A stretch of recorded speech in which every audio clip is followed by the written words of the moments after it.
mi bá mọ̀ pé exam là ń bọ̀ wá ṣe ni ẹ̀ ti kàtìrà tọ̀pọ̀ bàbá wọlọ́run mẹ́rù rẹ̀ a ti lè kó yìí rí tọ́fẹ̀ dàbí pé kọ́sẹ́nì kan tí ó ṣe rọ́ ìdùn lẹ́kọ̀ọ́ yìí tí ọba jẹ́mi àtayọ̀ gbọ́ngbà mi ti dèrò lọ́rin èèmẹ̀ èkó dẹ mọ́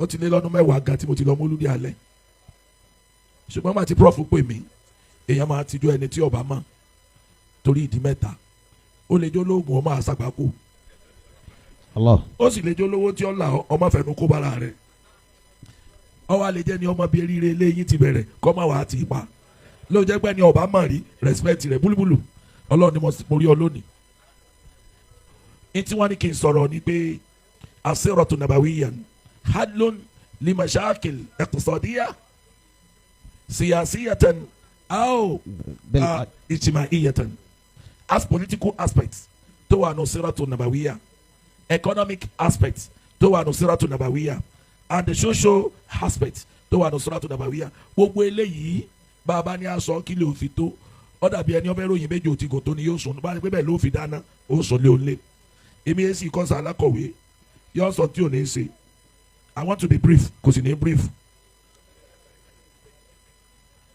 mo kí àlífà gbogbo ẹni ọba jogún bàbá rẹ̀ ọ̀nà méjì náà ni nínú sufi èèyàn lè jogún sífàtù jàlálíyà èèyàn dẹ̀ ní tẹ́ndẹ́sì àti jogún sífàtù jàmálíyà ṣùgbọ́n mi ń sọ gbogbo owó tí bàbá rẹ̀ ń bẹ láyé tí etí kú bàbá rẹ̀ lẹ́kùn ìwé ìsẹ́kùn jamali ni ó fi bẹ̀rẹ̀ kí àìbá jalali yọ wá lọ́fẹ̀ẹ́ tó bá fi jalali bẹ̀rẹ̀ bàbá rẹ̀ kọ́ là nàbí o àwọn ẹsẹ̀ bàbá rẹ̀ ló kù sẹ̀rí kùrì òkú o.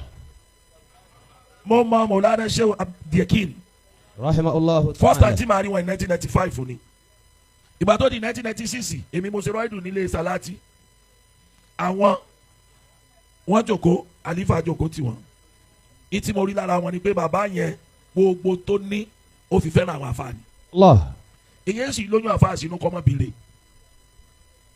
ló jẹ́ kára yóò balẹ̀ àlífà kò sí tẹ̀ ń wá kọ́dà kò sí tẹ̀ ń lé gbogbo tí ó kù ní sí yọ̀ máa wá yín ni bẹ́ẹ̀ tí ń farabalẹ̀ yá yípadà òní bá yín. àmín. sí ti ń bẹ́ẹ̀ bí garagara pàápàá wíìtì jẹ́jẹ́jẹ́ kárin àwọn ọmọ kéékèèké ń tètè kú ọmọ kéékèèké ní rékú bí wọ́n fi kọ́.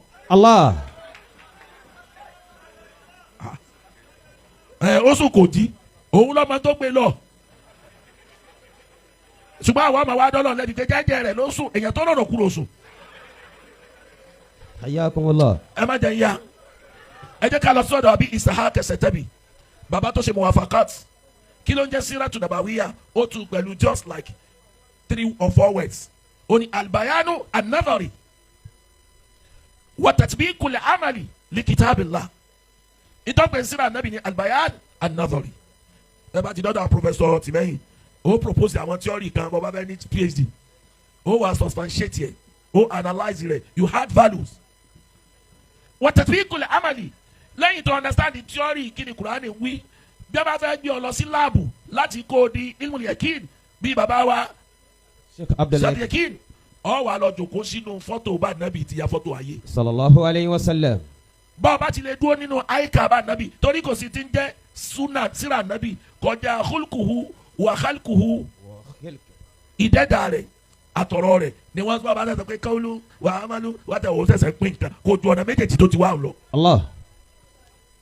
Adanu bá ná níbi rọ̀sáìlù rẹ̀ òun wá fẹ́ júwe kíní jẹ́ síra gangan ó ní wàmúta dẹ́tí sí rẹ́tuhu al-athira al-jami'a al-khatima al-khalida ó ní síra náà Muhammad ti sọ fún ọ yìí sallallahu alayhi wa sallam èyí tó ń gbé bó bá pàṣífù rẹ̀ kèé súnyàn ìsìn everlasting ni bẹ́ẹ̀ ni òun la fi tilẹ̀ kó gbogbo ntẹ́dọ̀ bá dá ẹnì kó lè dájú tá nàbì dá lọ.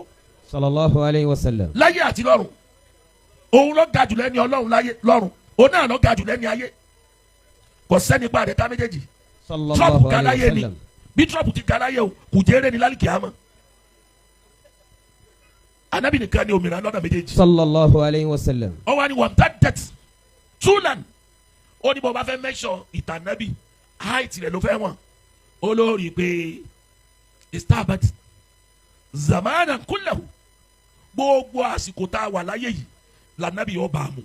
sallallahu alayhi wa sallam. wàmúta det ordan Haradu rẹ̀ bẹ́ẹ̀ bá wọ̀n lẹ́gbẹ̀ẹ́ ó ní ìtàsàmát hafaqal umam sallallahu alayhi wa ó sallam. kọ́fà gbogbo civilization ibi aṣọ tá a fi bóra yìí erí ló bò kọ̀ bọ́ ẹsẹ̀ bíi sunna tà nẹ́bì kọ́ sallallahu alayhi wa sallam. àfi tó o bá yọra alẹ̀ fúnra rẹ̀ ló fi ṣẹ̀sìn ó ní wọ́n tẹ́ tẹ̀tì ó mú kan det rúùtù rẹ̀ wá rinlẹ̀ tó jẹ́ pé istaw habat kulla zaman wa makan jíjìn rẹ̀ ó dìbò débi pé gbogbo ayé àtọ̀run ló kọ́fà wọ́n wá bí kọ̀tọ́wí sẹ́pẹ́ súnmọ́lẹ́nu òun ní sẹ́rí sunnati rasul sọ̀lí atan likulli zaman wa makan aw sọ̀lí atan musli atan likulli zaman wa makan báyẹ̀ yín bá bàjẹ́ bọ́ọ̀rùn yín bá bàjẹ́ ìwọ lọ gbé lọ́nu láàbù tà nàbí. sallallahu alayhi wa sallam. bọ́ ọ bá gbé wọ ní zọ́ọ̀yìrì ayé rẹ̀ ọ̀dà bí àwọn alùnásì irú dọ́tọ̀ ìpẹ́ tó lọ nísìn ẹ rí i pé gbogbo násù ni wọ́n mú wa alùnásù náà ni bó o sì gbé wọnú àwọn alùbáyánì bíi àfa àgbódòfù táwọn ọmọ wípé tá nàbì àtọ́lọ́hún gbà lérò rẹ̀ ẹni tí ó bá ní ṣe máa ń tẹ̀yẹ̀ gbà lérò. Allah.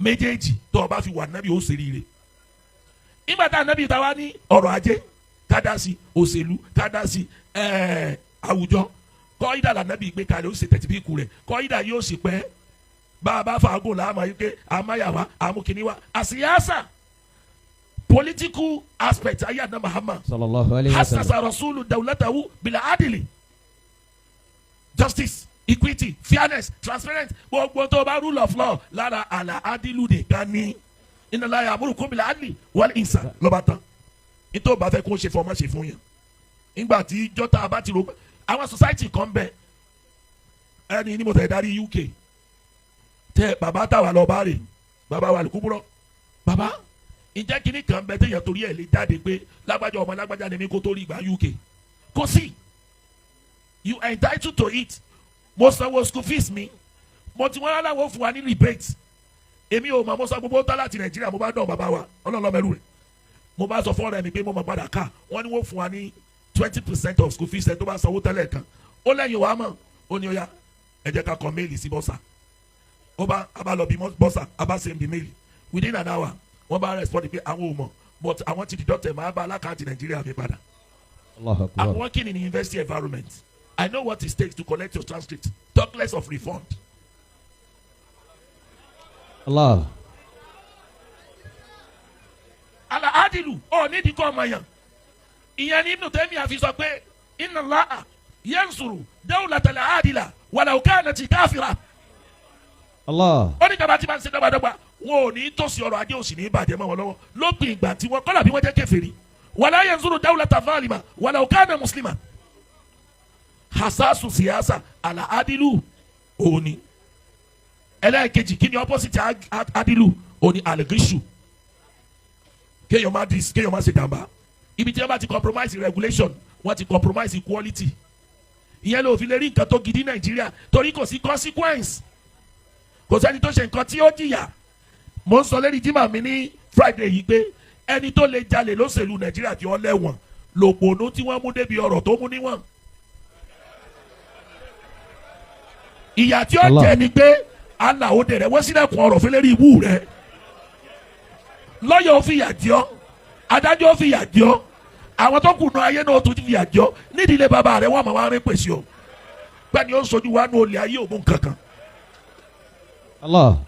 Àmọ́ tó o bá bu tíìlì tó o ti wá kó kalẹ̀ pé àyíbá àmọ́ ọlọ́pàá lè wá tí wọ́n rí àyíbá àmọ́ alájọ́ lè wá tí wọ́n rí wọ́n sì wálé rẹ̀ torí bí wọ́n ti bú ló ti ríǹgì lọ́hùn pé ọ̀kan náà àwọn awáyé wa bú nǹkan ó ti bú ó bẹ́ẹ̀ tí wọ́n á jọ màá nà sí wọn pé wọ́n lẹ́wàá tí ń rè wọ́n lẹ́wàá tí ń rè àwọn ni wọ́n wàá kọ pé bọ́ bá fẹ́ jáde ibi nìkan gbà jáde. ẹ gbọ́ kí wọ́n ṣe nǹkan kan fún yàyà mọ́. Allah. Igbo ti fiti kálukú fún kálukú. Tó bá ṣe pé ìtìsọ̀díyà ni àfa ọ̀yà ṣe ìmúlá sọ̀rẹ̀. Walanajalu min sirati rasulillahi sallallahu alayhi wa sallam. Ẹ jẹ́ ká summarize rẹ̀ pé síra nábì bá fẹ́ lò ẹ jẹ́ àṣẹ báyìí ọ̀yà so. Marja'una fi kulli sha'ni. Ká fi ṣe reference gbogbo ibi tó bá bára rẹ̀ politically ni economically ni social ni. Linahalu mashkilatina al-iqtisadiyya bis-sakati. Al-adilu al-iqtisadiyya halu tiẹ̀ anabi fi saka yanjú rẹ̀ tó yẹ pé asakat halun limuskilatul fakiri odidi tí lè rí sírísí làwọn afáàṣẹ lérí sàká. wasidiku bil amana. tí àwọn olówó bá ti yọ sàká tí owó bá dénú ẹkọnọmì ó kù kẹ́yìn olòṣì ó fi sídìkù mánéèjì rẹ̀. wasiyasiyatu bil adili washura. tó bá yẹ pé siyasa ni àlà adilu òun ni kéèyàn ṣe dọ́gbadọ́gba àsúrọ̀ ni kéèyàn má wà too arrogant ìgbé brain òun lè solve gbogbo problem you need to consult people consultation. walijitimaiyatu bitakafuli wal mahabba. bí ti wojú professor tìmẹ́yìn ojú ẹ̀dàkùn ìtìmáwù ṣoṣo ibi ó jẹ́ ṣoṣo tiẹ̀ òun ni àtàkáfúlù. wal mahabba. bàbá wa kèé dé sí ọwọ́ wa lẹ́ẹ̀kan náà bùkátà wo èsì ìdè lẹ́ẹ̀kan náà ṣé ẹlẹ́ni tó bá ti ran ẹnìkan lẹ́rù láwùjọ àwùjọ yẹn ò ní láwùjọ bínú ó dà fún ọ̀nà ẹbí kò dà fábúrò rẹ̀ ọwọ́ afẹ́ kó ọmọ dúró tì yóò ṣe tọrọ kọ́lọ̀ ògbó lọ́rẹ̀ bàbá gbogbo táwọn àgbàlagbà wa lò láyé jọ́ tásìrì wọn fi bò ẹnì èmi ò sọ́ọ̀sì bomi ò mọ́ mọ́ Ìlọrin ẹnìkan ṣoṣo ní òní láàrin inú ẹbí yóò wá kọ́ pẹ̀tẹ́sì tó ga báyìí yóò wá ṣe gbogbo nǹkan òun ni òsì tí ìbímọ yìí ọmọ ẹ̀gbọ́n ọmọ àbúrò wa mú yàrá ní kò sì ní sọ̀tàn fún wọn àmẹ́ntì máa ń padà rí ni pé ẹni ó ṣèyún àwọn ọmọ rẹ̀ ní interest lára léhùn láyé mọ́ àwọn ọmọ yẹn wọ́n wàá dé èèyàn àwọn tí wàá kọ́ tiwọn síta ẹ̀yin alábàágbé náà lẹ́ẹ̀mọ̀ bẹ́ẹ̀ torí bàbá yẹn ti ra ọ̀la fún wọn ẹ jẹ́ á support ara wa ẹ jẹ́ á dúró tira wa káwùjọ wo lè ṣe é gbé níparí MC ti sọ pé bàbá wa gáskíà èmi ẹ̀ fojú di àfẹ́ èkó ọlọ́lọ́mọdún tẹ́.